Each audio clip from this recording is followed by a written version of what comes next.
റോഡുകളുടെ എണ്ണമൊന്നും ഞാൻ പറയുന്നില്ല, നിങ്ങൾ നാട്ടിൽ പോയി ചോദിച്ചാൽ മതി. അദ്ദേഹത്തിൻ്റെ കാലത്ത് നടന്ന റോഡ് അതാണ്, എൻ്റെ കാലത്ത് നടന്ന റോഡ് അതാണ്. വികസനം നൽകാൻ കഴിയുന്ന, നടപ്പിലാക്കാൻ കഴിയുന്ന ഇച്ഛാശക്തിയുടെ സർക്കാർ വേണം, എങ്കിലേ വികസനം നടക്കൂ. ഞാനെന്തിനാ മിണ്ടുന്നു? ശക്തമായി പോലീസിനോട് നമ്മൾ ആവശ്യപ്പെട്ടു, അന്ന് തന്നെ ആവശ്യപ്പെട്ടു, അന്വേഷണം നടത്തി യഥാർത്ഥ കുറ്റവാളികളെ പിടികൂടണം. ജലനിധി പദ്ധതി കേന്ദ്ര ഗവൺമെൻറ് മാത്രം പദ്ധതിയാണോ? 7 റിട്ട് ഹർജികൾ കൊടുക്കുന്നതിന് വേണ്ടി എത്ര കാശ് ചെലവുണ്ടാവും? എവിടെ നിന്നാണ് ഈ കാശ്? നാട്ടുകാരിൽ നിന്ന് പിരിച്ചിട്ടില്ലെന്നാണ് എൻ്റെ അന്വേഷണത്തിൽ മനസ്സിലായത്. ഈ തെരഞ്ഞെടുപ്പിൻ്റെ അന്തിമഘട്ടത്തിൽ മണ്ഡലത്തിലെ അനുഭവങ്ങൾ വിശദമാക്കാനുള്ള ഒരു സന്ദർഭമാണ് ഇതുവഴി ലഭ്യമായിട്ടുള്ളത്. തെരഞ്ഞെടുപ്പ് പ്രഖ്യാപിക്കപ്പെട്ട ശേഷം കുറ്റ്യാടി മണ്ഡലത്തിൽ ഈ നിമിഷം വരെയും സജീവമായി പ്രവർത്തന രംഗത്താണ്. അഭൂതപൂർവമായ ബഹുജന മുന്നേറ്റമാണ് നമുക്ക് ഈ പരിപാടികളിൽ മുഴുവനും കാണാൻ കഴിഞ്ഞിട്ടുള്ളത്. അത് കുറ്റ്യാടി മണ്ഡലത്തിൻ്റെ മാത്രം സ്ഥിതിയല്ല, കേരളത്തിലുടനീളം മൂന്നാമതും LDF സർക്കാർ അധികാരത്തിൽ വരണമെന്ന ഒരു പൊതുവികാരത്തിൽ കേരളീയ സമൂഹം നിൽക്കുന്ന സാഹചര്യമാണ് നമുക്ക് കാണാൻ കഴിയുന്നത്.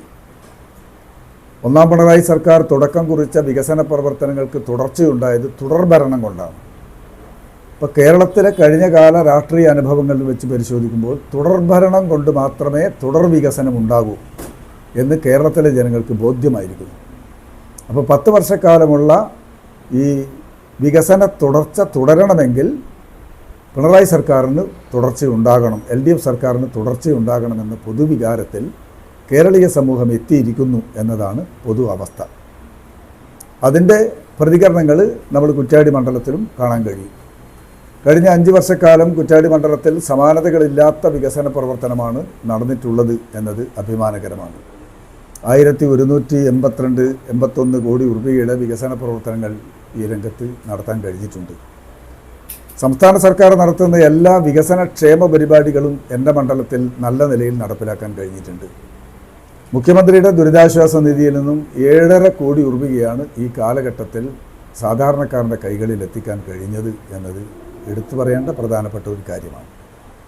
മണ്ഡലത്തിൻ്റെ ചരിത്രത്തിൽ മുമ്പൊരിക്കലും ഇത്ര വലിയ തുക, ഇത്രയധികം തുക അർഹതപ്പെട്ടവരുടെ കയ്യിൽ എത്തിയിരുന്നില്ല എന്നതാണ് വസ്തുത. ഇപ്പോൾ അതിന് കഴിഞ്ഞു എന്നത് അങ്ങേറ്റം ചാരിതാർത്ഥ്യജനകമാണ്. കുറ്റ്യാടി മണ്ഡലത്തിലെ പൊതുമരാമത്ത് റോഡുകൾ ഇപ്പോൾ ഏറ്റവും ഒടുവിലത്തെ ബജറ്റിൽ 18.25 കോടി രൂപയാണ് അനുവദിച്ചത്. അതിൽ 5 റോഡുകളും ഉൾപ്പെടും. റോഡ് മാത്രമല്ല, 5 റോഡുകളും ഉൾപ്പെടും. അതുകൂടി പൂർത്തിയായി കഴിഞ്ഞാൽ 90% റോഡുകളും ഉന്നത നിലവാരമുള്ള റോഡുകളായി മാറുന്നു എന്നതാണ് എടുത്തു പറയേണ്ട ഏറ്റവും പ്രധാനപ്പെട്ട കാര്യം. ഇന്ന് എന്നെ സംബന്ധിച്ചിടത്തോളം വളരെ ആഹ്ലാദകരമായ ഒരു ദിനം കൂടിയാണ്. ഞാനിന്ന് ഈ റോഡ് ഷോ, അവസാന ദിവസത്തെ റോഡ് ഷോവിൻ്റെ തുടക്കം കുറിച്ചത് കുറ്റ്യാടി ബൈപ്പാസിലൂടെയാണ്. പണിയൊന്നും പൂർത്തിയായിട്ടില്ല, പക്ഷേ വാഹന ഗതാഗതത്തിന് അത്യാവശ്യം തുറന്നു കൊടുത്തിട്ടുണ്ട്. അതിലൂടെയാണ് ഞാനിന്ന് എൻ്റെ റോഡ് ഷോ ആരംഭിച്ചത് എന്നത് ഏറെ ആഹ്ലാദകരമാണ്. ഒരു MLA ആയി ഞാൻ തിരഞ്ഞെടുക്കപ്പെട്ട ശേഷം ആദ്യം ചേർന്ന നിയമസഭയിൽ ആദ്യത്തെ എൻ്റെ സബ്മിഷൻ കുറ്റ്യാടി ബൈപ്പാസ് സംബന്ധിച്ചായിരുന്നു. ഞാൻ ആദ്യമായി സംസാരിക്കുന്ന ബൈപ്പാസ് സംബന്ധിച്ചാണ്. ബഹുമാനപ്പെട്ട പൊതുമരാമത്ത് ടൂറിസം വകുപ്പ് മന്ത്രിയും അദ്ദേഹം എന്നെപ്പോലെ തന്നെ പുതുമുഖമായിരുന്നു. അദ്ദേഹവും നിയമസഭയിൽ ആദ്യമായി സംസാരിക്കുന്നത് കുറ്റ്യാടി ബൈപ്പാസ് സംബന്ധിച്ചായിരുന്നു. അതുകൊണ്ട് തന്നെ ഞങ്ങളെ 2 പേരുടെ ജീവിതത്തിലും ഏറ്റവും പ്രധാനപ്പെട്ട ഒരു പ്രവർത്തനമാണ് കുറ്റ്യാടി ബൈപ്പാസ്. 15 വർഷമായി കാത്തിരിക്കുന്ന ഏറ്റവും പ്രധാനപ്പെട്ട ഒരു പ്രവർത്തനമാണ്. സഖാ മത്തായി ചാക്കോ MLA ആയിരുന്ന ഘട്ടത്തിലാണ് കുറ്റ്യാടിയിലെ ഈ വാഹനക്കുരുക്ക് ഒഴിവാക്കുന്നതിന് വേണ്ടി ബൈപ്പാസ് എന്നൊരു ഒരു അഭിപ്രായം ഉയർന്നു വന്നത്, നിർദ്ദേശം ഉയർന്നു വന്നത്. സഖാവ് ലതിക MLA ആയിരുന്ന ഘട്ടത്തിലാണ് ഒരു പദ്ധതിയായി സംസ്ഥാന സർക്കാർ അംഗീകരിച്ചതും ബജറ്റിൽ പണം വകയിരുത്തിയതും. പക്ഷേ ബജറ്റിൽ വകയിരുത്തിയ പണം വളരെ പരിമിതമായിരുന്നു എന്നതുകൊണ്ട് പ്രവൃത്തിയൊന്നും തുടങ്ങാൻ കഴിഞ്ഞിരുന്നില്ല. പിന്നെ ഒന്നാം പിണറായി സർക്കാരിൻ്റെ കാലത്ത് ബജറ്റേതര മാർഗത്തിലൂടെ വരുമാനം കണ്ടെത്താനുള്ള കിഫ്ബി പദ്ധതി വന്നതോടുകൂടിയാണ് അത് സജീവമായി എടുത്ത് മുന്നോട്ട് പോകാൻ കഴിഞ്ഞിരുന്നത്. യഥാർത്ഥത്തിൽ 7 വർഷം മുമ്പേ പൂർത്തീകരിക്കേണ്ട ഒരു പദ്ധതിയാണ്. നേരത്തെ സർവകക്ഷികളും പഞ്ചായത്ത് ഭരണസമിതിയും എല്ലാം ഈ RBDCക്ക് ഉണ്ടാക്കിയ അലൈൻമെൻറ്റ് സംബന്ധിച്ച് ചർച്ച നടത്തുകയും ഏകീകരിച്ച് തീരുമാനമെടുക്കുകയും ചെയ്തു. പക്ഷേ ഭൂമി ഏറ്റെടുക്കലിൻ്റെ പ്രാഥമികമായ നടപടി കല്ലിടലാണ് എന്നറിയാമല്ലോ, പെക്മാർക്ക്. ആ പെക്മാർക്ക് 90% പെക്മാർക്ക് ചെയ്തപ്പോൾ 10% ഡീവിയേഷൻ വന്നു എന്നുള്ളതാണ് ഗൗരവമായ വിഷയം. അവിടെയുള്ള 3 വീടുകൾ, ഒരു വീട്ടിൻ്റെ മുറ്റം, മറ്റ് സ്ഥാപനങ്ങളെല്ലാം തകരുന്ന രൂപത്തിലുള്ള അലൈൻമെൻറ്റിൽ മാറ്റം വന്നു. നിലവിലുള്ള റോഡ് ഒഴിച്ചു നിർത്തുകയും ചെയ്തു. ഇതാണ് പ്രതിഷേധത്തിന് ഇടയായതും കോടതിയിൽ കേസ് വന്നതും എന്നതാണ് വസ്തുത. യഥാർത്ഥത്തിൽ ആ അലൈൻമെൻറ്റിൽ മാറ്റം വന്നില്ലായിരുന്നുവെങ്കിൽ 6-7 വർഷം മുമ്പേ കുറ്റ്യാടി ബൈപ്പാസ് ഉദ്ഘാടനം ചെയ്യാൻ കഴിയുമായിരുന്നു. പിന്നീട് ആ അലൈൻമെൻറ്റിൽ വന്ന മാറ്റം തിരുത്തി പഴയതുപോലെ നേരത്തെ തീരുമാനിച്ച അലൈൻമെൻറ്റ് പ്രകാരം മാറ്റുന്ന നടപടിയാണ് എൻ്റെ ഭാഗത്തുനിന്നുണ്ടായത്. അങ്ങനെയാണ് ഇപ്പോഴെങ്കിലും ആ തടസ്സങ്ങളൊക്കെ നീക്കി ഇപ്പോഴെങ്കിലും ഉദ്ഘാടനം ചെയ്യുന്ന ഘട്ടത്തിലേക്ക്, ഉദ്ഘാടനത്തിനായിട്ടില്ല, ഉദ്ഘാടനം ചെയ്യുന്ന ഘട്ടത്തിലേക്ക് ബൈപ്പാസ് എത്തിയിരിക്കുന്നത് എന്ന് കാണാം. എന്തിനാണ് ഈ അലൈൻമെൻറ്റിൽ മാറ്റം വരുത്തിയത് എന്നത് ദുരൂഹമാണ്. നിലവിലുള്ള റോഡ് ഒഴിച്ചു നിർത്തി തൊട്ടടുത്ത് വരുന്ന ഒരു ബിസിനസ് സ്ഥാപനത്തിൻ്റെ സൗകര്യാർത്ഥമാണെന്ന് ജനങ്ങൾ പറയുന്നു. ആ രൂപത്തിൽ ഒരു ബിസിനസ് താല്പര്യത്തിൻ്റെ അടിസ്ഥാനത്തിലാണ് യഥാർത്ഥത്തിൽ ബൈപ്പാസ് ഇങ്ങനെ താമസിച്ചു പോയത് എന്നത് ദൗർഭാഗ്യകരമായ അവസ്ഥയാണ്. ഏതായാലും മണ്ഡലത്തിലെ 90% റോഡുകളും അനുവദിച്ച പദ്ധതികൾ കൂടി നടപ്പിലാക്കുമ്പോൾ നല്ല നിലയിൽ ആയി മാറും. മണ്ഡലത്തിലെ മുഴുവൻ സർക്കാർ സ്കൂളുകൾക്കും കെട്ടിടമുണ്ടാക്കാൻ ആവശ്യമായ പണം അനുവദിച്ചു എന്നതാണ് മറ്റൊരു എടുത്തു പറയേണ്ട നേട്ടം. ഇനി കുറ്റ്യാടി മണ്ഡലത്തിൽ സർക്കാർ സ്കൂളുകൾക്ക് പുതിയ കെട്ടിടത്തിൻ്റെ ആവശ്യമുണ്ടാവില്ല. ആ രൂപത്തിൽ എല്ലാ സ്കൂളുകൾക്കും ലഭിച്ചു. 2 AES ഓഫീസ് വാടക കെട്ടിടത്തിലായിരുന്നു, അത് സ്വന്തം കെട്ടിടത്തിലേക്ക് മാറ്റി. 2 ITകൾ വളരെ പരിതാപകരമായ നിലയിൽ ഒരു വാടക കെട്ടിടത്തിലാണ്. അത് രണ്ടും ഏറ്റവും മനോഹരമായ കെട്ടിടം, നിങ്ങളെല്ലാം കണ്ടിട്ടുണ്ടാകും. മനോഹരമായ കെട്ടിടം ഉണ്ടാക്കി അടുത്ത അക്കാദമിക് ഇയറിൽ അങ്ങോട്ട് മാറ്റാൻ കഴിയും. വളരെ പ്രസിദ്ധമായ കക്കട്ടിൽ പ്രവർത്തിക്കുന്ന വോളിബോൾ അക്കാദമി ഇപ്പോഴും പഞ്ചായത്ത് ഓഫീസിന് മുകളിലാണ്. സ്വന്തമായ 1 ഏക്കർ സ്ഥലമുണ്ട്. വർഷങ്ങൾക്ക് മുമ്പേ നാട്ടുകാർ നൽകിയതാണ് സ്ഥലം. അവിടെ ഹോസ്റ്റൽ ഉണ്ടാക്കാനും ഗ്രൗണ്ട് ഉണ്ടാക്കാനും പണം അനുവദിച്ച് അതിൻ്റെ പ്രവൃത്തി നടക്കുകയാണ്. അത് പൂർത്തിയായി കഴിഞ്ഞാൽ ആ സ്ഥാപനവും സ്വന്തം കെട്ടിടത്തിലേക്കായി മാറും. പിന്നെ വിദ്യാഭ്യാസത്തിൻ്റെ ഗുണനിലവാരം മെച്ചപ്പെടുത്തുന്നതിന് വേണ്ടി സ്മാർട്ട് കുറ്റ്യാടി MLAയുടെ പ്രത്യേക വിദ്യാഭ്യാസ പദ്ധതിയാണ് നല്ല നിലയിൽ നടപ്പിലാക്കി മുന്നോട്ട് പോകാൻ കഴിഞ്ഞിട്ടുണ്ട്. കുറ്റ്യാടി താലൂക്ക് ആസ്പത്രിയാണ് ഏറ്റവും പ്രധാനപ്പെട്ട സ്ഥാപനം. 10 പഞ്ചായത്തിലെ രോഗികൾ വരുന്ന ആ സ്ഥാപനത്തിന് സ്ഥലപരിമിതിയാണ് ഏറ്റവും പ്രധാനപ്പെട്ട പ്രശ്നം. 28.5 കോടി രൂപ അനുവദിപ്പിക്കാൻ എൻ്റെ ഈ കാലഘട്ടത്തിൽ കഴിഞ്ഞു എന്നത് അഭിമാനകരമായ നേട്ടമായി ഞാൻ കാണുകയാണ്. ഇപ്പം അത് അന്തിമഘട്ടത്തിലാണ് നിർമ്മാണം. മെയ് മാസമാകുമ്പോഴേക്ക് എന്തായാലും കെട്ടിടത്തിൻ്റെ നിർമ്മാണം പൂർത്തീകരിക്കാൻ കഴിയും എന്നാണ് കണക്കാക്കുന്നത്. എല്ലാ ആസ്പത്രികളും നല്ല നിലയിൽ, പ്രൈമറി ഹെൽത്ത് സെൻ്റർ മുഴുവനും കുടുംബാരോഗ്യ കേന്ദ്രങ്ങളായി മാറി. ഒരു ഡോക്ടർക്ക് പകരം 3 ഡോക്ടർ പ്രവർത്തിക്കുന്ന, വൈകുന്നേരം വരെ പ്രവർത്തിക്കുന്ന സാഹചര്യങ്ങളുണ്ടായി. ഹോമിയോ ക്ലിനിക്കുകളും ആയുർവേദ ക്ലിനിക്കുകളും നല്ല നിലയിൽ പ്രവർത്തിച്ച് മുന്നോട്ട് പോകുന്നുണ്ട്. അങ്ങനെ ആരോഗ്യരംഗത്തും നല്ല രൂപത്തിലുള്ള മുന്നേറ്റം സംഘടിപ്പിക്കാൻ കഴിഞ്ഞിട്ടുണ്ട്. പിന്നെ VS മുഖ്യമന്ത്രിയായിരുന്ന ഘട്ടത്തിലാണ് മണിമലയിൽ കോക്കനട്ട് പാർക്കിന് വേണ്ടി സ്ഥലം ഏറ്റെടുത്തത്. വളമരങ്കരയും വ്യവസായ വകുപ്പ് മന്ത്രിയായിരുന്നു. KK ലതിക MLA ആയിരുന്നു. നാളികേര വിലയിടിവിൻ്റെ ഒരു ഘട്ടത്തിലാണത്. 2007-8 നാളികേരത്തിൻ്റെ ഏറ്റവും വില ഇടിഞ്ഞ ഒരു കാലഘട്ടമായിരുന്നു. അന്ന് നാളികേര കൃഷിക്കാരെ രക്ഷിക്കാൻ എന്താണ് മാർഗമെന്ന ചർച്ചയുടെ ഫലമായിട്ടാണ് നാളികേരത്തിൻ്റെ മൂല്യവർദ്ധിത ഉൽപ്പന്നങ്ങൾ ഉണ്ടാക്കുന്ന ഒരു വ്യവസായ കേന്ദ്രം സ്ഥാപിക്കുക. അങ്ങനെയാണ് മണിമലയിൽ സ്ഥലം ഏറ്റെടുക്കുന്നത്. 2010 ഒടുവിലാണ് സ്ഥലം ഏറ്റെടുത്തത്. ഞാൻ 2021 2016 ആകുമ്പോഴേക്ക് സ്ഥലം ഏറ്റെടുക്കേണ്ട നടപടികൾ മുഴുവനും പൂർത്തിയായിരുന്നു.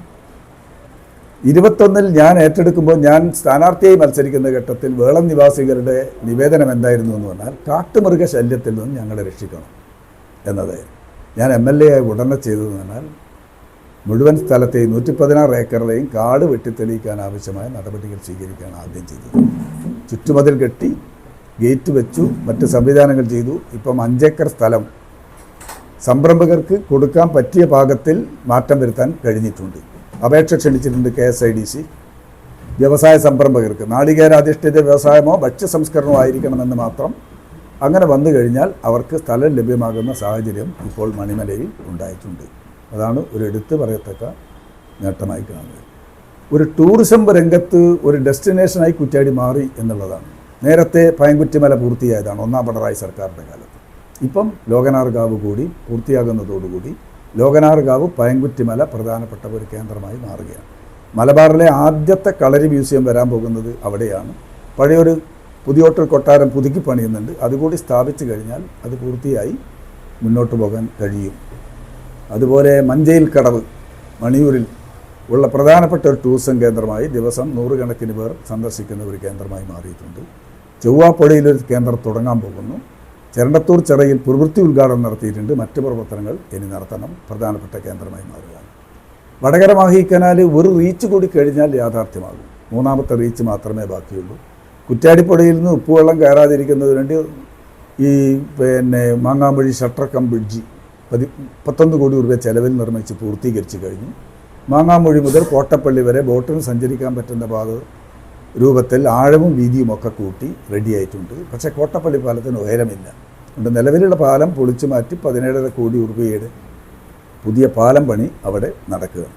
ഈ രൂപത്തിൽ അത് പൂർത്തിയായി കഴിഞ്ഞാൽ വടകര, കുറ്റ്യാടി, വടകര, അതുപോലെ നാദാപുരം മണ്ഡലങ്ങളിൽ ചരക്ക് ഗതാഗത രംഗത്തും ടൂറിസം രംഗത്തും വലിയ മുന്നേറ്റം സംഘടിപ്പിക്കാൻ സഹായിക്കുന്ന ഏറ്റവും പ്രധാനപ്പെട്ട പദ്ധതിയാണ്. മറ്റൊന്ന്, കുറ്റ്യാടിയുടെ പ്രത്യേകത ഈ കോഴിക്കോട് ജില്ലയിൽ വടകര താലൂക്കിൽ ഏറ്റവും കൂടുതൽ നെൽകൃഷി ഇടങ്ങളുള്ളത് ഒരു മണ്ഡലമാണ്. പക്ഷേ 50% താഴെ സ്ഥലത്ത് മാത്രമേ നെൽകൃഷി ചെയ്യുന്നുള്ളൂ. വെള്ളക്കെട്ടാണ് പ്രധാനപ്പെട്ട കാരണം. കുറ്റ്യാടിപ്പുഴയുടെ ലെവലിനേക്കാൾ താഴെയാണ് എന്നതാണ് അതിൻ്റെ അടിസ്ഥാന കാരണം. വെള്ളക്കെട്ട് ഒഴിവാക്കുന്നതിന് വേണ്ടി 2 കോടിയുടെ പദ്ധതി ആയഞ്ചേരിയിലും 1 കോടിയുടെ പദ്ധതി കുറ്റ്യാടിയിൽ നടപ്പിലാക്കുന്നുണ്ട്. ഭാവിയിൽ ഒരു തരിശുരഹിത കുറ്റ്യാടി എന്ന മുദ്രാവാക്യം മുഴക്കി നമ്മൾ മുന്നോട്ട് പോകേണ്ടി വരും. മലയോരമോ കടലോരമോ കുറ്റ്യാടിയിൽ ഇല്ലെങ്കിലും 3 ഭാഗവും കുറ്റ്യാടി പുഴയാൽ ചുറ്റപ്പെട്ട് കിടക്കുന്ന പ്രദേശം വളരെ മനോഹരമാണ്. ഏത് പോയിൻറ്റും ടൂറിസത്തിന് ഏറ്റവും സാധ്യതയുണ്ട്. അപ്പോൾ ടൂറിസവും കാർഷിക രംഗവും ബന്ധപ്പെടുത്തിക്കൊണ്ടുള്ള പുതിയ പ്രോജക്റ്റുകൾ രൂപീകരിച്ച് ഭാവിയിൽ മുന്നോട്ട് പോകണം എന്നത് തന്നെയാണ് കാണാൻ കഴിയുന്നത്. ആ രൂപത്തിലുള്ള പദ്ധതികൾ സ്വീകരിച്ച് മുന്നോട്ട് പോകും. ഈ സന്ദർശന വേളയിലെല്ലാം മനസ്സിലാക്കാൻ കഴിഞ്ഞ് ഭരണവിരുദ്ധ വികാരം എന്നൊന്നില്ല എന്നതാണ്.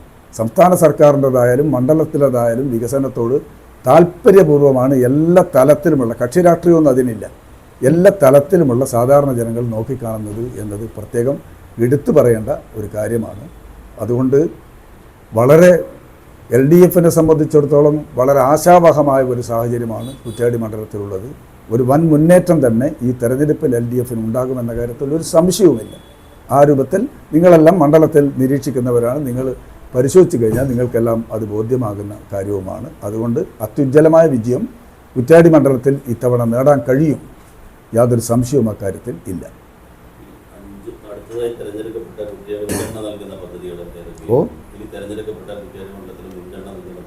മുൻഗണന നൽകുന്ന ഞാൻ സൂചിപ്പിച്ചിട്ടുള്ളത് കാർഷിക രംഗത്തും ടൂറിസം രംഗത്തും ഊന്നി നിന്നുകൊണ്ടുള്ള വലിയ പദ്ധതികൾ ആവിഷ്കരിക്കണം.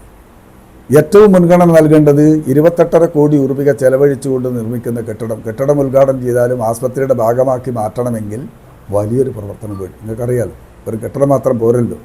അതാണ് ഏറ്റവും പ്രധാനപ്പെട്ട ഒരു പദ്ധതി. കുറ്റ്യാടി താലൂക്ക് ആസ്പത്രിയുടെ പുതിയ കെട്ടിടം ആസ്പത്രിക്ക് പ്രയോജനപ്രദമായ രൂപത്തിൽ മാറ്റുക എന്നുള്ളതാണ് ഒരു കാര്യം. രണ്ടാമത്തെ, മണിമലയിലെ കോക്കനട്ട് പാർക്കിൽ കൂടുതൽ വ്യവസായ സംരംഭം കൊണ്ടുവരാനുള്ള ഇടപെടൽ. പിന്നെ വരുന്നത് നെൽകൃഷി. ഞാൻ തരിശുരഹിത കുറ്റ്യാടി, ഈ വടകര താലൂക്കിൻ്റെ നെല്ലറയായി കുറ്റ്യാടി മാറ്റാൻ വേണ്ടിയുള്ള പ്രവർത്തനം തുടങ്ങി വെച്ചിട്ടുണ്ട്. പക്ഷേ അത് കൂടുതൽ വിപുലമായി നമ്മൾ ഭാവിയിൽ കൊണ്ടുപോകേണ്ടി വരും. അതോടൊപ്പം ടൂറിസത്തിന് അനുയോജ്യമായ സ്ഥലമാണ് പ്രത്യേകിച്ച് കുറ്റ്യാടി പുഴയോരം മുഴുവനുള്ളത്. അതിലൂന്നി നിന്നുകൊണ്ടുള്ള വികസന പരിപാടികളാണ് നമ്മൾ ചെയ്യേണ്ടത്. ഇത്തവണത്തെ LDFൻ്റെ തെരഞ്ഞെടുപ്പ് വാഗ്ദാനമുണ്ട്. അതിൽ ഒരു സാമൂഹ്യ പ്രശ്നം കൂടി ഉന്നയിക്കുന്നുണ്ട്. നിങ്ങളുടെ ശ്രദ്ധയിൽ അത് വന്നോ എന്ന് അറിയില്ല. ആ സാമൂഹ്യ പ്രശ്നം എന്താണെന്ന് പറഞ്ഞാൽ, ചെറുപ്പക്കാർക്ക് കല്യാണം കഴിക്കാൻ സ്ത്രീകളെ കിട്ടാത്ത വളരെ ഗൗരവമായ സാമൂഹ്യ പ്രശ്നമുണ്ട്. ആ പ്രശ്നം, അതിൻ്റെ ഗൗരവം ഈ സ്മാർട്ട് കുറ്റ്യാടിയുടെ ഭാഗമായി 28 LP സ്കൂളുകളിൽ 50-ൽ താഴെ കുട്ടികളാണ്. എന്ന് പറഞ്ഞാൽ സർക്കാരിൻ്റെ വ്യാഖ്യാനമനുസരിച്ച് ഒരു സാമ്പത്തികമായി നിലനിൽപ്പില്ലാത്ത സ്ഥാപനമായി, അൺഎക്കണോമിക്. ഞാൻ ആ 28 സ്ഥാപനത്തിലും ഞാനും അധ്യാപകന്മാരും പോയി രാഷ്ട്രീയ പാർട്ടികളെയും രക്ഷിതാക്കളെയും നാട്ടുകാരെയും എല്ലാം വിളിച്ചിരുത്തി ചർച്ച നടത്തി ഇടപെട്ടു. അതിൻ്റെ ഫലമായി 5-8 വിദ്യാലയങ്ങളിൽ 50-ൽ കൂടുതൽ അഡ്മിഷനായിട്ടുണ്ട്. ഇതിൽ 28 വിദ്യാലയങ്ങളിൽ 100-ൽ പരം വർഷം കഴിഞ്ഞ വിദ്യാലയങ്ങളാണ് എന്നതാണ് മറ്റൊരു പ്രത്യേകത. ഓരോ ഗ്രാമത്തിൻ്റെ ചരിത്രമാണ്. പക്ഷേ ചില സ്ഥാപനങ്ങളിലൊന്നും നമ്മൾ എത്ര ശ്രമിച്ചാലും കുട്ടികളുടെ എണ്ണം വർദ്ധിക്കാത്ത സാഹചര്യവും ഇപ്പോഴുണ്ട്. ഞാൻ ഒരു സ്ഥലത്തൊരു യോഗം കഴിഞ്ഞ് പിരിഞ്ഞു പോയപ്പോൾ ഒരാൾ എൻ്റെ അടുത്തൊരു ചെറുപ്പക്കാരൻ എന്നോട് വന്നു പറഞ്ഞു, മാഷിപ്പോൾ കുട്ടികൾ 1-ാം ക്ലാസ്സിൽ ചേരാത്തതിനെ സംബന്ധിച്ച് പറയുന്നു. ഈ സ്കൂളിൻ്റെ ചുറ്റും 32 ചെറുപ്പക്കാർ കല്യാണം കഴിക്കാത്തവരാണ്. അവർ 42 വയസ്സ് വരെ പ്രായമുള്ളവരാണ്. പത്രക്കാരായി നിങ്ങളും വളരെ ഗൗരവപൂർവ്വം പരിഗണിക്കേണ്ട ഒരു സാമൂഹ്യ പ്രശ്നമാണ്. ഇപ്പം എൻ്റെ പഞ്ചായത്തിൽ കുറ്റ്യാടി മണ്ഡലത്തിൽ പട്ടികവർഗക്കാരില്ല. ജനസംഖ്യ സെൻസസ് അനുസരിച്ച് കുറ്റ്യാടി മണ്ഡലത്തിൽ പട്ടികവർഗക്കാരില്ല.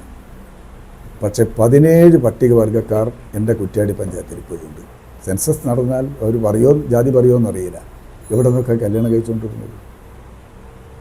HD കോട്ടയിൽ നിന്ന്, വയനാട്ടിൽ നിന്ന്, അതിനപ്പുറമുള്ള സ്ഥലത്തുനിന്ന്, ഗോവയിൽ നിന്ന് വരെ, പ്രാന്തപ്രദേശത്ത് വരെ കല്യാണം കഴിച്ച് കൊണ്ടുവന്നിട്ടുണ്ട്.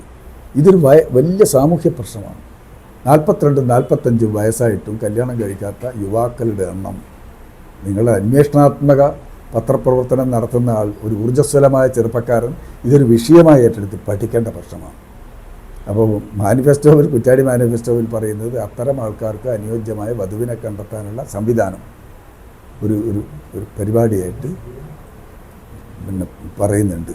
ഇതൊരു സാമൂഹ്യമായ പ്രശ്നം. പെണ്ണുങ്ങൾക്ക്, പക്ഷേ സ്ത്രീകൾക്ക് ഭർത്താവിനെ കിട്ടാത്ത പ്രശ്നം അത്ര ഗൗരവമായി പൊതുരംഗത്ത് വന്നിട്ടില്ല എന്നാൽ എനിക്ക് എൻ്റെ തോന്നല മറ്റതാണ് ഏറ്റവും കൂടുതൽ വന്നിട്ടുള്ളത് എന്ന് കാണാൻ കഴിയും. ആ ആ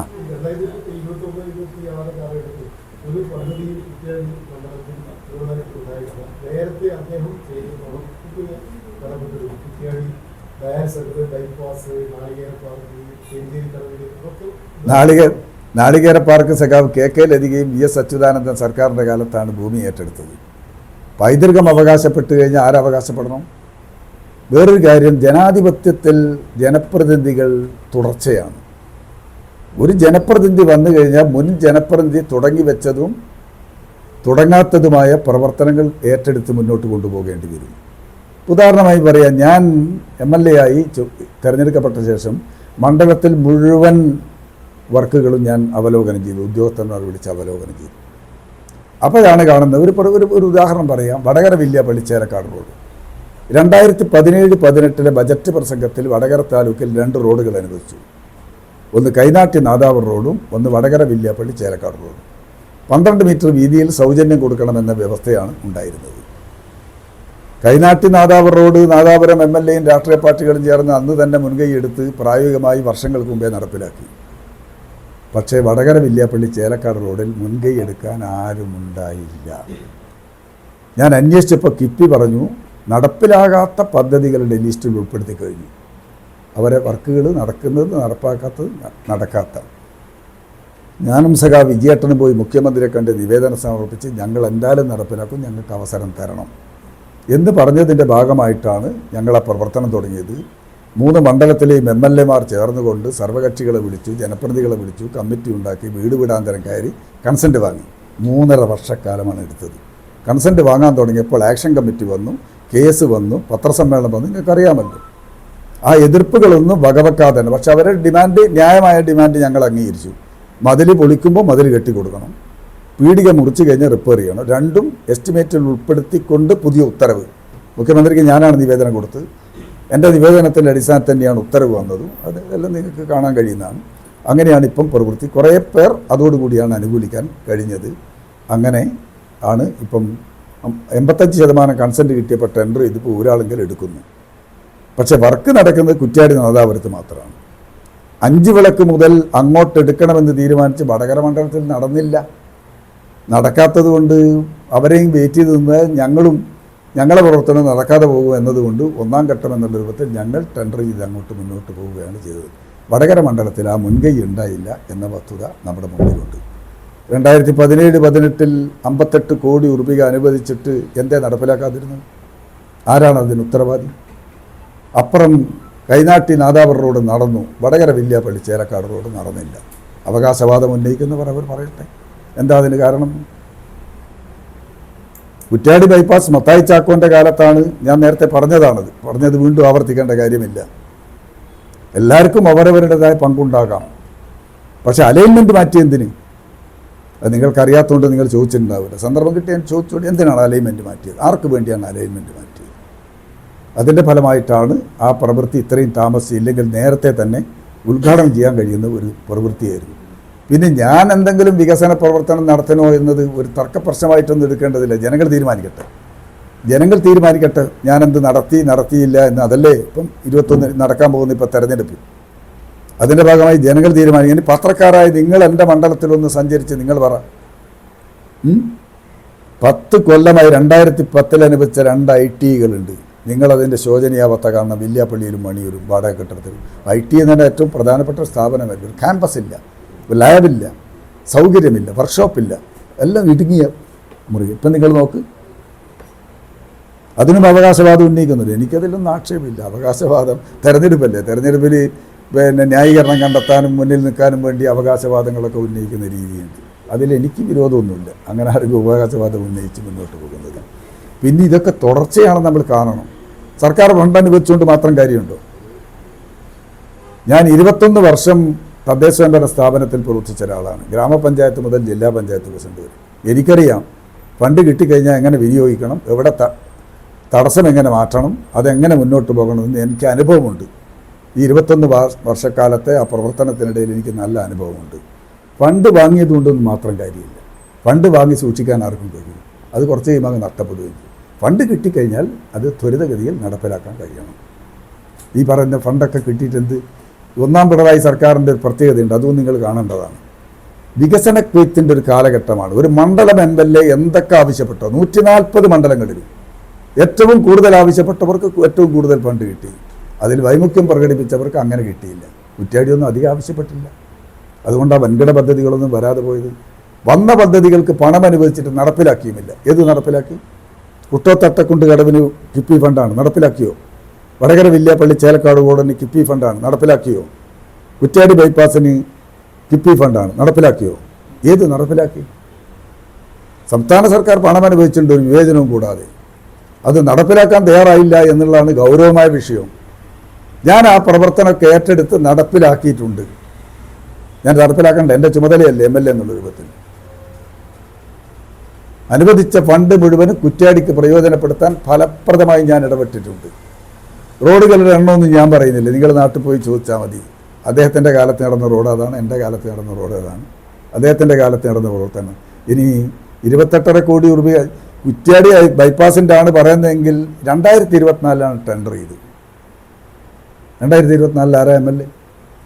2024 ടെൻഡർ ചെയ്ത ഒരു പ്രവൃത്തി ഞാൻ പ്രസംഗിക്കുന്നതായിട്ട് കേട്ടിട്ടുണ്ട്, ഇങ്ങനെ പറഞ്ഞിട്ടുണ്ട്. 90% ഞാൻ പൂർത്തിയാക്കി എന്ന് പറഞ്ഞു പോലും. അതെങ്ങനെയാണ്? 2024 ടെൻഡർ ചെയ്തൊരു വർക്ക് 90% ഞാനാണ് പൂർത്തിയാക്കിയെന്ന് ഒരാൾ പറഞ്ഞാൽ അയാളുടെ സഹതാപം മാത്രമേ എനിക്കുള്ളൂ. എനിക്ക് അയാളോട് വേറെ ഒന്നും ഒരു ഇതൊന്നുമില്ല. തെരഞ്ഞെടുപ്പല്ലേ, തെരഞ്ഞെടുപ്പിൽ പിടിച്ചു നിൽക്കാൻ വേണ്ടി ഇങ്ങനെയുള്ള അഭ്യാസങ്ങളൊക്കെ കാണിക്കുന്ന കാര്യമുണ്ട്. പക്ഷേ പഴയ കാലമല്ലേ, ജനങ്ങളല്ലേ, അവരുടെ കൺമുമ്പിലില്ലേ. നിങ്ങൾ കുറ്റ്യാടി മണ്ഡലത്തിൽ എവിടെ പോയും കുഞ്ഞമ്മ കുട്ടി ഒരു വികസനവും നടത്തിയില്ലെന്ന് പറഞ്ഞാൽ ജനങ്ങൾ വിശ്വസിക്കുകയാണോ? അന്വേഷിക്കുക. അഭിമാനപൂർവ്വം തന്നെയാണ് ഞാൻ ജനങ്ങളെ അഭിമുഖീകരിക്കുന്നത്. എനിക്കതിലൊരു സങ്കോചമില്ല. ഞാൻ പറഞ്ഞ കാര്യങ്ങളൊക്കെ നടപ്പിലാക്കി മുന്നോട്ട് പോകാൻ കഴിഞ്ഞിട്ടുണ്ട്.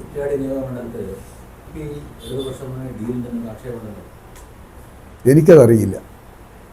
ഇടതുപക്ഷ ജനാധിപത്യ മുന്നണിയും SDPIയും തമ്മിൽ സംസ്ഥാനത്ത് നയം വ്യക്തമാക്കിയിട്ടുണ്ട്. സംസ്ഥാന പാർട്ടി സെക്രട്ടറി നയം വ്യക്തമാക്കിയിട്ടുണ്ട്. SDPയുമായോ അല്ലെങ്കിൽ ജമാഅത്ത് ഇസ്ലാമിയുമായോ യാതൊരു ബന്ധവുമില്ലെന്ന് വ്യക്തമാക്കിയിട്ടുണ്ട്. പിന്നെ സ്ഥാനാർത്ഥി എന്നുള്ള നിലയ്ക്ക് എല്ലാവരുടെയും വോട്ട് ചോദിക്കും, എല്ലാവരുടെയും വോട്ട് ആവശ്യപ്പെടും. അത് സ്വാഭാവികമാണ്.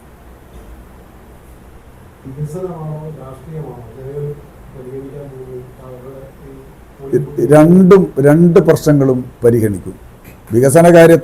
വികസന കാര്യം വരുമ്പോൾ എല്ലാ വിഭാഗം ജനങ്ങളും ഒറ്റക്കെട്ടായി നിൽക്കുന്നു, ആഭിമുഖ്യം പ്രകടിപ്പിക്കുന്നു എന്നതാണ് ഒരു പ്രത്യേകത. എന്നാൽ അതുകൊണ്ട് രാഷ്ട്രീയ അപ്രസക്തമാണെന്ന് അർത്ഥമില്ല. രാഷ്ട്രീയ കാര്യത്തിലും, കാരണം ഈ വികസനം വന്നത് തന്നെ ഒരു വികസന രാഷ്ട്രീയത്തിൻ്റെ ഭാഗമായിട്ടാണ്. സംസ്ഥാന സർക്കാരിൻ്റെ വികസന മുന്നേറ്റത്തിൻ്റെ ഭാഗമായിട്ടാണ് കുറ്റ്യാടിയിലും വന്നിട്ടുള്ളത്. അപ്പോൾ സ്വാഭാവികമായിട്ടും രാഷ്ട്രീയം വരുമല്ലോ. വികസനം നൽകാൻ കഴിയുന്ന, നടപ്പിലാക്കാൻ കഴിയുന്ന ഇച്ഛാശക്തിയുള്ള സർക്കാർ വേണം, എങ്കിലേ വികസനം നടക്കൂ, വികസന തുടർച്ചയുണ്ടാകൂ എന്ന വികാരമാണ് പൊതുവിൽ നിൽക്കുന്നത് എന്നാണ് ഞാൻ മനസ്സിലാക്കിയിട്ടുള്ളത്.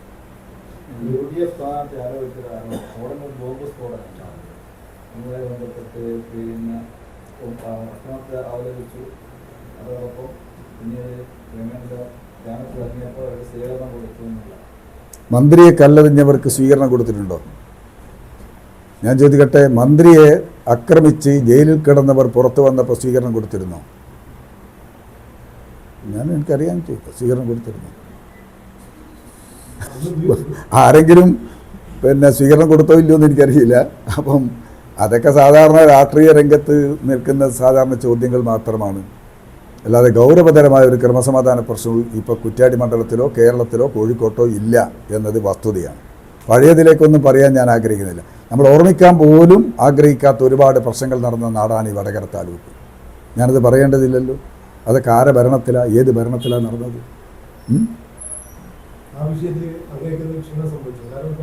ഏത് ഏതില്?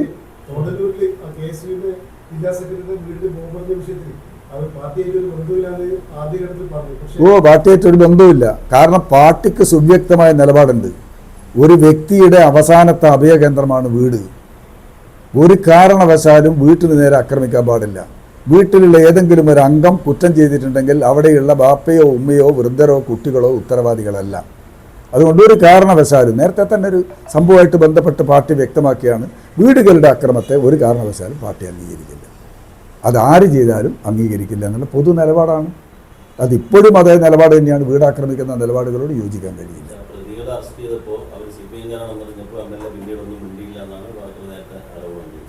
ഞാനെന്തിനാ മിണ്ടുന്നു?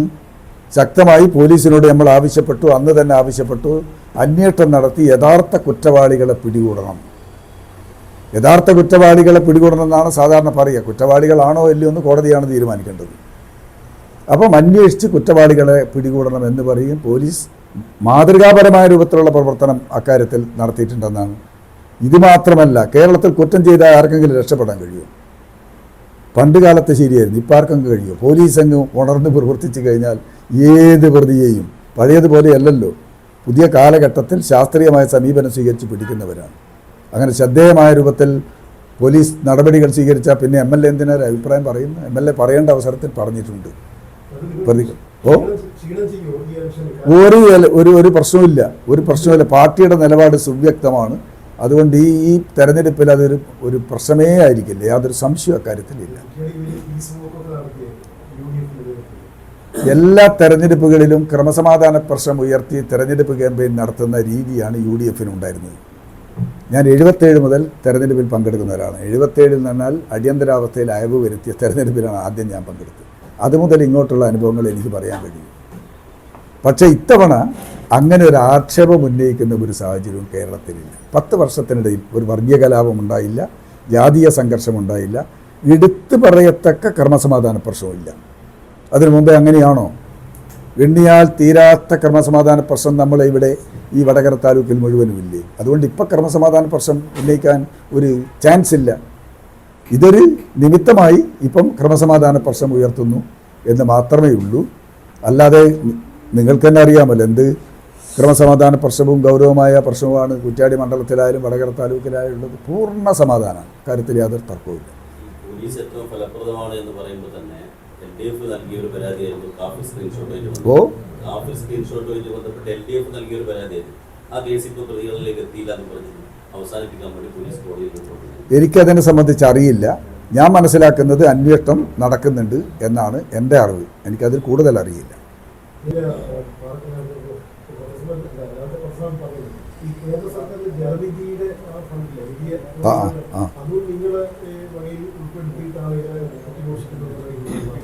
ജലനിധി പദ്ധതി കേന്ദ്ര ഗവൺമെൻറ് മാത്രം പദ്ധതിയാണോ? 50% കേന്ദ്രവും 50% സംസ്ഥാനവും. സംസ്ഥാനത്തിന് തന്നെ തദ്ദേശ സ്വയംഭരണ വകുപ്പിൻ്റെ ഇതുണ്ട്, ഗുണഭോക്താക്കളുടെ വിഹിതമുണ്ട്. ഗുണഭോക്താക്കളുടെ വിഹിതത്തിൻ്റെ പേരിലാണ് എൻ്റെ മണ്ഡലത്തിലുള്ള പല പഞ്ചായത്തുകളും ഈ പ്രോജക്റ്റ് ഏറ്റെടുക്കാതിരുന്നത്. കാരണം 10% വഹിക്കാൻ കഴിയില്ല വരുമാനം കൊണ്ട്. അവസാനം സംസ്ഥാന സർക്കാർ എന്ത് തീരുമാനിച്ചു? അവർ വഹിക്കണോ എന്ന് നോക്കണ്ട, അത് സംസ്ഥാന സർക്കാർ വഹിച്ചു കൊള്ളുമെന്ന ധാരണയുടെ അടിസ്ഥാനത്തിലാണ് എടുത്തത്. ഞാൻ എൻ്റെ ഇടപെടലിൻ്റെ ഫലമായിട്ടാണ് 8 പഞ്ചായത്തിലും പ്രോജക്റ്റ് ഏറ്റെടുപ്പിക്കാൻ കഴിഞ്ഞത്. ഏത് കേന്ദ്രാവിഷ്കൃത പദ്ധതി എന്ന് പറയുന്നത് അതല്ലേ? എവിടെ ജലനിധി നടപ്പിലാക്കണം, എവിടെ നടപ്പിലാക്കണ്ട, അത് ഇംപ്ലിമെൻറ്റേഷൻ ആരാ? സംസ്ഥാന സർക്കാരാണ്. നിങ്ങൾ നടപ്പിലാക്കി കഴിഞ്ഞാൽ 50% ഫണ്ട് തരുന്നേ ഉള്ളൂ. എല്ലാ പദ്ധതിയും അങ്ങനെയല്ല. PMGSY പദ്ധതി എന്ന് പറഞ്ഞാൽ അതല്ലേ? വീട് നിർമ്മാണത്തിൽ ചെറിയൊരു വിഹിതം കേന്ദ്രത്തിൻ്റെ ഏതിലാ വിഹിതമില്ലാത്തത്? അതെങ്ങനെ കേന്ദ്രത്തിൻ്റെ ഇത് മാത്രമാണ്? 50% സംസ്ഥാനത്തിൻ്റെതല്ലേ? ഞാൻ ഇടപെട്ട് 8 പഞ്ചായത്തിലും ഈ ജലനിധി പദ്ധതി അതിൽ 100% വീടിൽ വെള്ളം എത്തിച്ചിട്ടുണ്ട്. നിങ്ങൾ അറിയുമെന്നറിയാലോ, കുന്നമ്മൽ അല്ല ജലജീവൻ പദ്ധതിയിൽ 100% പിന്നെ വെള്ളം എത്തിച്ച പഞ്ചായത്താണ് കുന്നമ്മൽ. എൻ്റെ പഞ്ചായത്തിൽ 85% കുറ്റ്യാടിയിൽ, മറ്റുള്ള നടന്നുകൊണ്ടിരിക്കുകയാണ്. അപ്പം മുഴുവൻ വീടുകളിലും ശുദ്ധജലം എത്തിക്കാൻ വേണ്ടിയുള്ള പദ്ധതിക്ക് ഞാൻ മുൻകൈ എടുത്താൽ എനിക്കത് പറയാൻ പാടില്ലെന്നാണ്.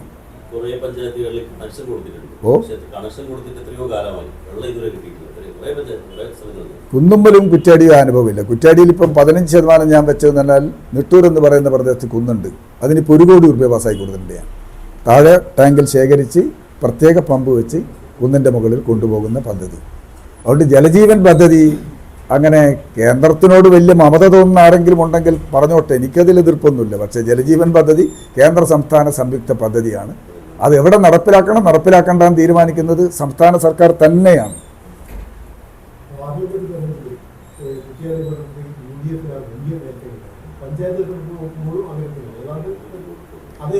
നിങ്ങൾ കാണേണ്ടതെന്ന് പറഞ്ഞാൽ കേരളത്തിലെ ജനങ്ങളുടെ ഒരു പൊതുരീതി ആർക്കും അറിയാത്തതാണോ? തദ്ദേശ സ്വയംഭരണ സ്ഥാപനത്തിൽ തെരഞ്ഞെടുപ്പിൻ്റെ രീതി ഒരു രീതിയാണ്, നിയമസഭാ തെരഞ്ഞെടുപ്പ് വരുമ്പോൾ മറ്റൊരു രീതിയാണ്, പാർലമെൻറ്റ് തെരഞ്ഞെടുപ്പ് വരുമ്പോൾ മറ്റൊരു രീതിയാണ്. നിങ്ങൾ 10-25 വർഷക്കാലം നടന്ന തെരഞ്ഞെടുപ്പ് നിങ്ങളൊരു വിശകലനത്തിന്, ഒരു പഠനത്തിന് നിങ്ങൾ വിധേയമാക്കിയാൽ നിങ്ങൾക്ക് കാണാൻ കഴിയും. തദ്ദേശ സ്വയംഭരണ സ്ഥാപനത്തിൽ ഉജ്ജ്വലമായ വിജയം കരസ്ഥമാക്കി തുടർന്ന് നിയമസഭാ തെരഞ്ഞെടുപ്പിൽ വിജയിച്ച ചരിത്രമുണ്ടോ? പാർലമെൻറ്റ് തെരഞ്ഞെടുപ്പിലെ വിജയത്തിൻ്റെ അടിസ്ഥാനത്തിൽ നിയമസഭാ തെരഞ്ഞെടുപ്പ് 2019 പാർലമെൻറ്റ് തെരഞ്ഞെടുപ്പ് എങ്ങനെയായിരുന്നു? 2019 പാർലമെൻറ്റ് തെരഞ്ഞെടുപ്പിൽ എൻ്റെ ഓർമ്മ ശരിയാണെങ്കിൽ 110 സീറ്റുകളിൽ UDFന് ഭൂരിപക്ഷമായിരുന്നു. പക്ഷേ 2021 നിയമസഭാ തെരഞ്ഞെടുപ്പ് വന്നപ്പോൾ 99 സീറ്റിൽ എങ്ങനെ ജയിച്ചു?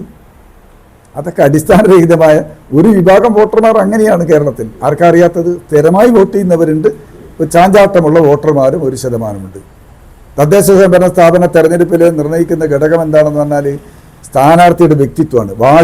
വാർഡിൻ്റെ ഞാൻ പറയുന്നത്, വാർഡ് അടിസ്ഥാനത്തിൽ രാഷ്ട്രീയ പ്രശ്നങ്ങൾ, പ്രാദേശിക പ്രശ്നങ്ങൾ, സ്ഥാനാർത്ഥിയുടെ വ്യക്തിത്വം, ഇതെല്ലാം അളവുകോല്.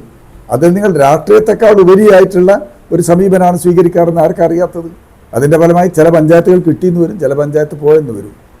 അതൊന്നും മറ്റൊരു തെരഞ്ഞെടുപ്പിൻ്റെ അടിസ്ഥാനമായിട്ടൊന്നും സ്ഥാപിക്കാൻ കഴിയില്ല.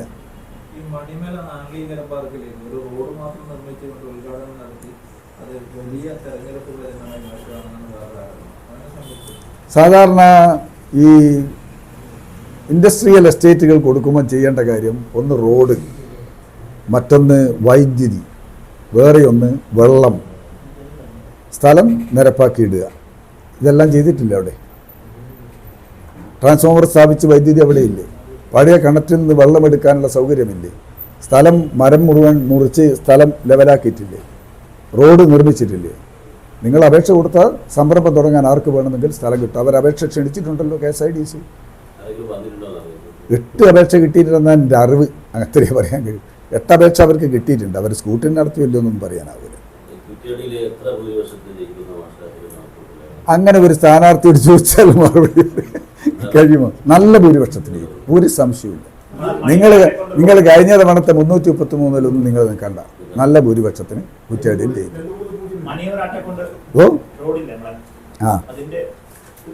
മണിയൂർ ഒറ്റക്കൊണ്ട് കടവ് റോഡ് നിങ്ങളെല്ലാം ഉയർത്തിക്കൊണ്ടുവരേണ്ട പ്രശ്നമാണ്. ഈ കേരള ചരിത്രത്തിൽ എവിടെയെങ്കിലും ഉണ്ടോ 7 റിട്ട് ഹർജികൾ ഒരു റോഡ് അക്വിസിഷനെതിരായിട്ട് ഹൈക്കോടതിയിൽ വന്നത്? ഇനി ഏത് നിമിഷം സർക്കാർ റദ്ദാക്കുന്നുള്ള പേടിയില്ല ഞാൻ. കാരണം എന്നോട് ഓഫീസ് ചോദിക്കും, നിങ്ങളെന്തിനാ MLA ഇങ്ങനെ നടക്കുന്നു, നിങ്ങളെ നാട്ടുകാർക്ക് വേണ്ടാത്ത റോഡിന് വേണ്ടി നടക്കുന്നു എന്നാണ് അവരുടെ ചോദ്യം. 7 റിട്ട് ഹർജികൾ എവിടെ നിങ്ങൾ കാണും? 12 മീറ്റർ വേണമെന്നാണല്ലോ വാദഗതി. 12 മീറ്റർ വേണമെന്ന് പറഞ്ഞ് ഹൈക്കോടതിയിൽ കൊടുത്ത റിട്ട് ഹൈക്കോടതി തള്ളിക്കളഞ്ഞു. 12 മീറ്റർ തള്ളിക്കളഞ്ഞു. തികച്ചും സാങ്കേതിക പ്രശ്നം ഉയർത്തിയാണ് 11-1 നോട്ടിഫിക്കേഷൻ റദ്ദാക്കിയത്. ഒരു കോടതി പറഞ്ഞു നിങ്ങൾ പുതുതായി തുടങ്ങി 4-1 നോട്ടിഫിക്കേഷൻ പുറപ്പെടുവിച്ചു, സാമൂഹ്യാഘാത പഠനം നടത്തി, വിദഗ്ധ സമിതി റിപ്പോർട്ട് വന്നു, സർക്കാർ അംഗീകരിച്ചു. 11-1 നോട്ടിഫിക്കേഷൻ പുറപ്പെടുവിക്കാൻ നോക്കുമ്പോൾ വീണ്ടും 7ാമത്തെ റിട്ട് ഹർജി. എന്താണ് അതിനർത്ഥം? മാത്രമല്ല 2020 ഞാൻ പറയുന്ന ഡേറ്റ് നിങ്ങൾ ശ്രദ്ധിച്ചോ, 2020 ഡിസംബർ 1 കിഫ്ബിയിൽ നിന്നും 10 കോടി രൂപ 10 മീറ്റർ വീതിയിൽ റോഡ് അക്വയർ ചെയ്യുന്നതിന് വേണ്ടി അനുവദിച്ച ഉത്തരവായത്. ആ ഉത്തരവിൽ പറയുന്ന വാചകം തന്നെ 10 മീറ്റർ വീതിയിൽ റോഡിന് സ്ഥലമേറ്റെടുക്കുന്നതിന് വേണ്ടി 10 കോടി അനുവദിക്കുന്നു. 2020 ഡിസംബർ 1 അന്ന് ഞാനാണോ MLA? 2020 ഡിസംബറിന് ഞാനാണോ MLA? എന്തേ ഇന്ന് ഈ ആക്ഷൻ കമ്മിറ്റി 12 മീറ്റർ എന്ന് പറയുന്ന പോലെ അന്ന് മിണ്ടാതിരുന്നു? എന്തേ അവർ കോടതിയിൽ പോകാതിരുന്നു? അപ്പോൾ വ്യക്തമാണ്, പൊളിറ്റിക്സാണ്. ഇല്ലെങ്കിൽ അന്നേ പറയണ്ടേ? 10 മീറ്ററിൻ്റെ ഉത്തരവ് അന്നേ വന്നിട്ടുണ്ട്. അന്നേ വന്നിട്ട് ഒന്നും ചെയ്തില്ലല്ലോ. 7 റിട്ട് ഹർജികൾ കൊടുക്കുന്നതിന് വേണ്ടി എത്ര കാശ് ചിലവുണ്ടാവും? എവിടെ നിന്നാണ് ഈ കാശ്? നാട്ടുകാരിൽ നിന്ന് പിരിച്ചിട്ടില്ലെന്നാണ് എൻ്റെ അന്വേഷണത്തിൽ മനസ്സിലായത്. എവിടെ നിന്നാണ് ഈ കാശ്? ഇങ്ങനെ ലക്ഷങ്ങൾ കോടതിയിൽ ചെലവഴിച്ച് കേസ് നടത്താൻ ആരാണ്, ഏത് കോടീശ്വരനാണ് ഇതിൻ്റെ പിന്നിൽ? നാട്ടുകാർക്ക് അറിയേണ്ട. ഒരു പ്രദേശത്തിൻ്റെ വികസനം തടയാൻ വേണ്ടി നിരന്തരമായി 7, നിങ്ങൾ വടകര ചാനിയങ്കടവ് റോഡ് 10 മീറ്റർ അല്ലേ? പയ്യോളി പേരാമ്പ്ര റോഡ് 10 മീറ്റർ അല്ലേ? അല്ലേ? അതിൻ്റെ രണ്ടിനെയും ബന്ധിപ്പിക്കുന്ന റോഡല്ലേ കുട്ടോ തട്ടക്കൊണ്ടുകടവ് റോഡ്? എന്നോട് KP-ക്കാർ ചോദിച്ചു, നിങ്ങൾ പറയുന്നതിൻ്റെ യുക്തി എന്താണ്? അതിനിടയിലുള്ള കണക്ഷൻ റോഡിന് 12 മീറ്റർ വേണമെന്ന്. ഞങ്ങളെ പഠനപ്രകാരം അത്രയേ വേണ്ടിയുള്ളൂ. ഒരു MLA എന്നുള്ള രൂപത്തിൽ എന്ത് ചെയ്യാൻ കഴിയും? ശാസ്ത്രീയമായ മാനദണ്ഡത്തിൻ്റെ അടിസ്ഥാനത്തിൽ മാത്രമേ ഞങ്ങളുടെ ഫണ്ട് അനുവദിക്കൂ, ഞങ്ങൾ പ്രവർത്തനം നടത്തൂ എന്നാണ് KP-യുടെ നിലപാട്. എനിക്ക് 12 മീറ്റർ ആകുന്നതിന് സന്തോഷമുള്ളൂ. എനിക്കെന്താ? ഒരു രാഷ്ട്രീയ പാർട്ടി എതിരല്ല 12 മീറ്റർ. അതും നിങ്ങൾ മനസ്സിലാക്കും. സർവകക്ഷികളുടെ അഭിപ്രായം 12 മീറ്റർ. പക്ഷേ KP-ക്കാർ ചോദിച്ചൊരു ചോദ്യമുണ്ട്. റോഡിൻ്റെ വീതി തീരുമാനിക്കുന്നത് നാട്ടുകാരാണ് തീരുമാനിക്കുന്നത്. 45 മീറ്ററിൽ നാഷണൽ ഹൈവേക്ക് വീതി വേണമെന്ന് പറഞ്ഞ് വടകരക്കാരാണോ തീരുമാനിച്ചത്? പുതിയ വാദഗതികൾ ഉന്നയിക്കൽ. അടിസ്ഥാനം എന്താണ്? ഈ സർക്കാരിൻ്റെ കാലത്ത് അക്വിസിഷൻ നടപടിയും നിർമ്മാണവും നടക്കരുത്, പണം ഞങ്ങളുടെ കയ്യിലുണ്ട്, പണം ഉപയോഗിച്ച് ഞങ്ങൾ കേസ് നടത്തി മുന്നോട്ട് പോകും. ഇതല്ലേ അവസ്ഥ? പക്ഷെ ഒരു കാര്യം തീരുമാനിച്ചു, ഈ ഭൂമി ഏറ്റെടുക്കൽ നടപടി എത്ര താമസിച്ചു പോയാലും റോഡ് തകരാറിലായി മണിയൂർക്കാരുടെ യാത്ര തടസ്സമാകരുത്. അതുകൊണ്ട് 4,16,00,000 ഉറുപ്പിക അനുവദിച്ചു. അതിപ്പോൾ ടെൻഡർ ചെയ്തു. ടെൻഡർ ഓപ്പൺ ചെയ്തിട്ടില്ല. ഇപ്പം ചട്ടമായതുകൊണ്ട് ടെൻഡർ ഓപ്പൺ. 10 മീറ്റർ വീതിയിലല്ല, നിലവിലുള്ള റോഡ്. അതിൽ കൽവെട്ട് നിർമ്മാണം ഇല്ല, ഡ്രെയിനേജ് നിർമ്മാണം ഇല്ല, ഒന്നുമില്ല. നിലവിലുള്ള റോഡ് MSS വിത്ത് പേവർ എന്ന് പറയുന്ന രൂപത്തിലേക്ക് മാറ്റാൻ, പെട്ടെന്ന് തകർന്നു പോകാത്ത രൂപത്തിലേക്ക് മാറ്റാൻ 4,16,00,000 ഉറുപ്പിക പാസ്സായിട്ട് ഇപ്പോൾ ടെൻഡർ ചെയ്തിട്ടുണ്ട്. അപ്പം അതിൽ 10 മീറ്റർ എന്നല്ല, നിലവിലുള്ള റോഡ് എങ്ങനെയാണോ ടാർ ചെയ്ത ഭാഗം നന്നാക്കാൻ വേണ്ടി, നല്ല ലെവലിലാക്കാൻ വേണ്ടിയുള്ള ടെൻഡർ ഇപ്പോൾ ചെയ്ത് കഴിഞ്ഞിട്ടുണ്ട്. സമാന്തരമായി 411 നോട്ടിഫിക്കേഷൻ വരികയും ചെയ്തിട്ടുണ്ട്. കോടതി എന്ത് പറയുമെന്ന് നമുക്ക് ചെയ്യാൻ അറിയില്ല.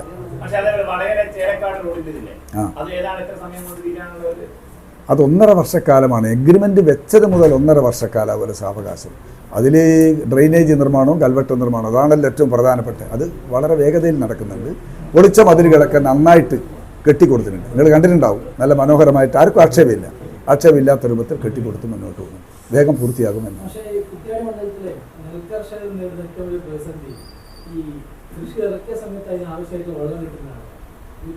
ഈ ചരണ്ടപ്പൂർ ചെറിയ ഈ വർഷം നെല്ല് ഇറക്കിയ സമയത്ത് ഭൂമി വരണ്ട് കിടക്കാണ്. അപ്പോൾ ആവശ്യ സമയത്ത് വെള്ളം കിട്ടാത്ത വലിയ പ്രതിസന്ധിയാണ്.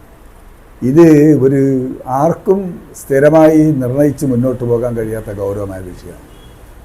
ഇപ്പം ജലനിർഗമന സംവിധാനം കുറേയൊക്കെ ശാസ്ത്രീയമായി ഉള്ളത് ചെണ്ടത്തൂർ ചിറയിൽ മാത്രമാണ്. ചെണ്ടത്തൂർ ചിറയിൽ കൂടുതൽ വെള്ളം ഉണ്ടാകുമ്പോൾ കുറ്റ്യാടിപ്പുഴയിലേക്ക് ഒഴുക്കാം. ആവശ്യമുള്ളപ്പോൾ കുറ്റ്യാടിപ്പുഴയിൽ തിരിച്ചു കയറ്റാനുള്ള സംവിധാനമുള്ളത് ചെണ്ടത്തൂരിൽ മാത്രമാണ്. വേളമാഞ്ചേരിയിലോ കുറ്റ്യാടിയിലോ അതുപോലെ തിരുവള്ളൂരിലോ ആ സൗകര്യമില്ല എന്നതാണ് പ്രശ്നം. ചെണ്ടത്തൂരിൽ പോലും കുറച്ച് ഭാഗത്ത് തരിച്ചിട്ടതായി കാണാം. പിന്നെ കുറ്റ്യാടി ഇറിഗേഷൻ കൃഷിക്ക് വേണ്ടിയാണ് എന്നാണ് അടിസ്ഥാന ധാരണയെങ്കിലും യഥാർത്ഥത്തിൽ ഇപ്പോൾ കുടിവെള്ളത്തിന് വേണ്ടിയാണ് ഏറ്റവും കൂടുതൽ ഉപയോഗിക്കുന്നത്. കുടിവെള്ള പ്രശ്നവും കൃഷിയും തമ്മിൽ എത്തുമ്പോൾ ജനങ്ങളിൽ മുൻതൂക്കം നൽകുക കുടിവെള്ളത്തിനാണ്. ഇതാണ് പ്രശ്നം. പിന്നെ ഈ കൃഷിഭൂമി ധാരാളമായിട്ടുണ്ട്. പുതുതായിട്ട് കൃഷി ചെയ്യാൻ ആൾക്കാർ വരാത്തത് ഇതുപോലുള്ള പ്രതിസന്ധി ഉണ്ടായിരിക്കും. പക്ഷെ നഷ്ടത്തിലായിരിക്കും. കൃഷി ഒരിക്കലും നഷ്ടമല്ല. നെൽകൃഷി ഞാൻ എന്താ പറയുന്നത് പറഞ്ഞാൽ, ഞാൻ എൻ്റെ മനസ്സിലാക്കിയിട്ടാണ് പറയുന്നത്. നഷ്ടം വരുന്ന ചില സാഹചര്യങ്ങളുണ്ട്. ഒന്ന്, കിലോയ്ക്ക് 30 ഉറുപ്പിക വില കിട്ടുന്ന കേരളത്തിൽ കാർഷികോൽപ്പന്നങ്ങളിൽ സ്ഥിരവില ലഭിക്കുന്ന ഏക ഉൽപ്പന്നം നെല്ലാണ്. 22 കേന്ദ്രം കൊടുക്കുന്നു, 30 സംസ്ഥാനം കൊടുക്കുന്നു. സംഭരിക്കാൻ സംവിധാനമുണ്ട്. ഒന്ന്. രണ്ടാമത് തരിശു നിലത്തിൽ കൃഷി നടത്തുമ്പോൾ 40,000 രൂപ സബ്സിഡി ഉണ്ട്. നെൽകൃഷിക്കാർക്ക് ബോണസ് നൽകുന്ന ഇന്ത്യ രാജ്യത്തെ ഏക സംസ്ഥാനം കേരളമാണ്, വേറെ എവിടെയില്ല. അവർക്ക് ഇൻഷുറൻസ് ഉണ്ട്. വിത്തുകൾ തദ്ദേശ സ്വയംഭരണ സ്ഥാപനം ഉദാരമായ വിലക്ക് വിത്തുകൾ കൊടുക്കുന്നുണ്ട്. ഇത്രയധികം ആനുകൂല്യങ്ങൾ കിട്ടുന്ന വേറെ ഏത് കൃഷിയാണുള്ളത്? ശ്രദ്ധാപൂർവം നടത്തുന്ന കൃഷിക്ക്. പിന്നെ എങ്ങനെ അപകടം പറ്റുന്നതെന്ന് പറഞ്ഞാൽ വേനൽ മഴയാണ്. വേനൽ മഴ ഈ ഫെബ്രുവരി ഏപ്രിൽ മാസത്തിൽ വിളഞ്ഞു നിൽക്കുമ്പം മഴ പെയ്ത് കഴിഞ്ഞാൽ അപ്പം വെള്ളക്കെട്ടായി. ഇത്തവണ നെൽകൃഷിക്കാർ വളരെ സംതൃപ്തരാണെന്നാണ് ഞാൻ മനസ്സിലാക്കിയത്. ഇപ്പോൾ കൊയ്ത്ത് നടക്കുന്നുണ്ട്. അങ്ങനെ വേനൽ മഴ വരാത്തോണ്ടുള്ള പ്രയാസം നമുക്കുണ്ടെന്നില്ല, ശരിയാണ്. ഇപ്പം കൃഷിക്കാർക്ക് അവരുടെ നെല്ല് വെള്ളത്തിലായി പോയിട്ടില്ല ഇത്തവണ. എല്ലപ്പോൾ അങ്ങനെയല്ല. അതാണ് കൃഷിക്കാർക്ക് ഉണ്ടാകുന്ന പ്രധാനപ്പെട്ട നഷ്ടം. അപ്രതീക്ഷിതമായി ഉണ്ടാകുന്ന വേനൽ മഴ കാലവർഷക്കെടുതിയാണ് അവരെ അലട്ടുന്ന ഒരു പ്രധാനപ്പെട്ട പ്രശ്നം. എൻ്റെ ചിഹ്നം ചുറ്റിക്കാരുവാൾ നക്ഷത്രമാണ്. ചുറ്റിക്കാരുവാൾ നക്ഷത്രം അടയാളത്തിൽ വോട്ടുകൾ രേഖപ്പെടുത്തി എന്നെ വിജയിപ്പിക്കാൻ നിങ്ങളെല്ലാം സഹായിക്കണം. കുറേ പേരൊക്കെ എൻ്റെ മണ്ഡലത്തിലുള്ളവരാണ്. അല്ലാത്തവർക്ക് അവരുടെ ബന്ധുക്കൾ, കുടുംബക്കാർ, സുഹൃത്തുക്കൾ, വലിയ സുഹൃത്ത് വലയമുള്ളവരാണ് നിങ്ങൾ. നിങ്ങളൊരു വാക്ക് പറഞ്ഞാൽ എനിക്ക് വലിയ ഗുണം ചെയ്യും. അതുകൊണ്ട് അങ്ങനെ വാക്ക് പറഞ്ഞ് ഒന്ന് എന്നെ സഹായിച്ചു തരണമെന്ന വിനയപൂർവ്വമായ അഭ്യർത്ഥന കൂടി ഉണ്ട്.